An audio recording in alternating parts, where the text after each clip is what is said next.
తెలంగాణలో ఉన్న ఎమ్మెల్యేలందరూ ఒక ఎత్తైతే మునుగోడు సంబంధించిన ఎమ్మెల్యే మరో ఎత్తుగా కనబడతా ఉన్నారు. ప్రజల గురించి తనకు ఓటేసిన ప్రజలు ఎవరైతే ఉంటారో వాళ్ళ గురించి అనేక కీలకమైన అంశాలపైన దర్యాప్తు చేసిన తర్వాత కొన్ని సొంత రూల్స్ కూడా పెట్టడం అయితే జరిగింది. అవి గతంలో కూడా మనం చెప్పుకున్నాం.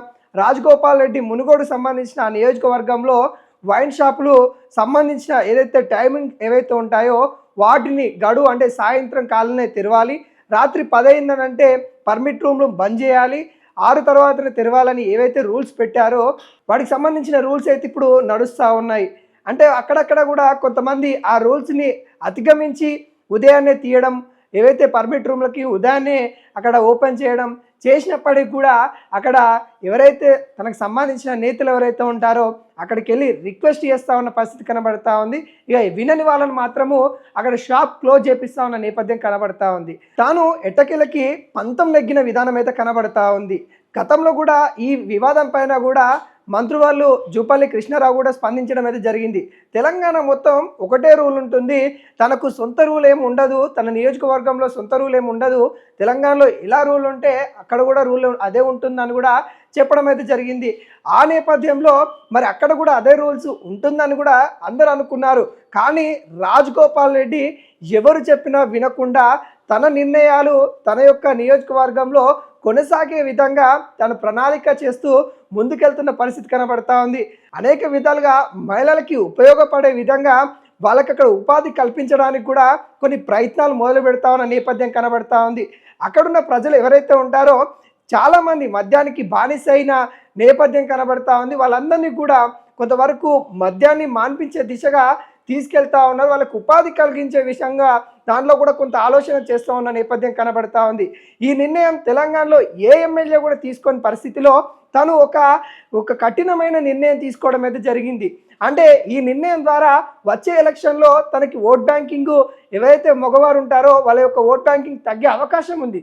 కానీ తాను అవన్నీ లెక్క చేయకుండా తన యొక్క నియోజకవర్గం అభివృద్ధి దిశగా ఏదైతే ప్రభుత్వాలు ఎన్ని యాక్షన్లు పెట్టినా కానీ తనదైన సొంత నిర్ణయాలతో వెళ్తున్న పరిస్థితి కనబడతా ఉన్నాయి.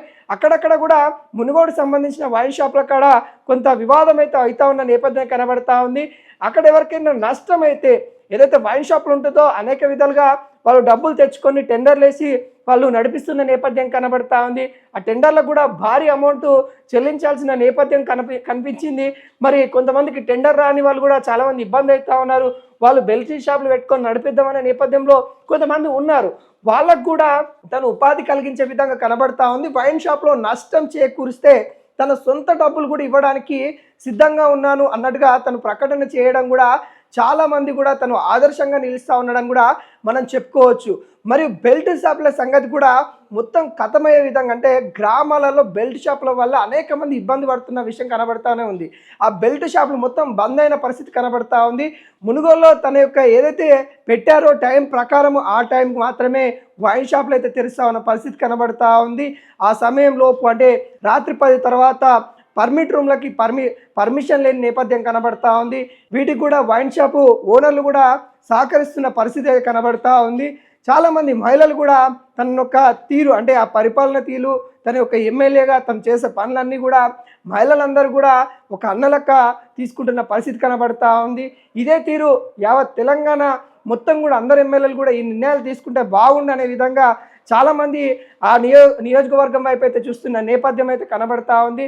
దీనిపైన కూడా చాలామంది కూడా అటు రాజగోపాల్ రెడ్డిని అయితే చాలామంది కూడా ప్రశంసిస్తున్న పరిస్థితి నెలకొంది.